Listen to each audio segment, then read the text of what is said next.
Ils ont ri. Tu as rougi. Ta gorge s'est serrée. Tu aurais voulu disparaître. Mais si Marc Aurèle t'avait observé à cet instant précis, humilié, mis à nu devant tous, que t'aurait-il dit? Rien. Il t'aurait regardé en silence. Et ce regard aurait tout changé. Tu es là. Feige.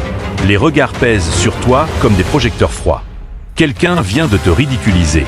Une remarque acide, un éclat de rire collectif, une mise en scène de ta faiblesse. Tu as été exposé. Et au fond, tu ressens ce coup invisible qu'on ne voit jamais mais qui fait vaciller. L'humiliation. Ton cœur bat trop fort. Ton souffle se contracte. Ton instincten krieden reageer. Replieken, foire, justifier. Mais tu ne fais rien. Parce qu'un autre instinct, plus ancien, plus sage, t'observe en silence. Il ne vient pas du monde extérieur. Il vient de toi.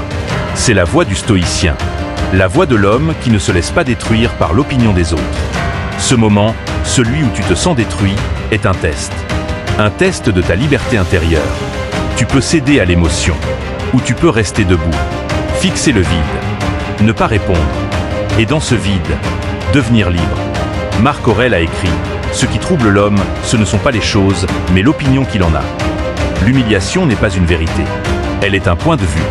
Une fiction sociale à laquelle tu peux croire ou que tu peux dissoudre. En décidant que ce regard des autres n'a aucun pouvoir. Mais pour ça, il faut du courage. Pas le courage de frapper. Le courage de ne pas avoir besoin de frapper. De ne pas chercher à corriger l'image que l'autre se fait de toi. De ne pas mendier le respect. Car le respect que tu attends des autres est le reflet du respect que tu ne t'accordes pas à toi-même. Le stoïcien n'est pas insensible. Il est stable. Il ressent la morsure, mais il n'en fait pas une plaie. Il transforme l'amertume en tremplin. Chaque humiliation devient une opportunité d'affirmer sa dignité. Pas aux yeux du monde, aux yeux de soi. Imagine Marc Aurèle, assis sur le marbre froid de Rome, entouré d'intrigues politiques, de trahisons, d'accusations. Tu penses qu'on ne l'a jamais humilié? Mais lui savait que toute attaque extérieure est une épreuve intérieure. Et il avait déjà choisi. Ne pas dépendre du regard d'autrui, ne pas attendre la validation, ne pas réagir. Répondre avec hauteur. Oui. Avec clarté, parfois. Mais jamais avec rancune. Jamais pour l'ego.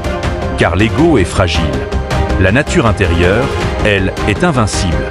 Un stoïcien face à l'humiliation ne dit pas « je vais te faire payer ». Il dit « tu viens de me donner une chance de prouver ma stabilité ». Et dans cette réponse, il gagne. Car celui qui ne cède pas à la tempête devient un repère pour ceux qui se noient. Alors, la prochaine fois que tu ressens la honte comme un poison, souviens-toi, elle n'est pas réelle. Ce n'est qu'un moment, une perception, et tu es libre de la transformer. Tu peux dire « je ne suis pas ce que tu crois ». Ou mieux encore, ne rien dire. Car le silence stoïque est plus puissant que 1000 justifications. Ce silence, c'est le sol ferme sous tes pieds. C'est la force qui ne se vante pas. C'est la présence qui ne s'excuse pas d'exister. Tu ne dois pas devenir dur. Tu dois devenir solide. Et si un jour, tu regardes en arrière, vers les humiliations passées, tu verras. Elles n'ont laissé aucune cicatrice. Parce que tu n'as jamais laissé leur jugement devenir ta vérité. Tu n'as pas répliqué.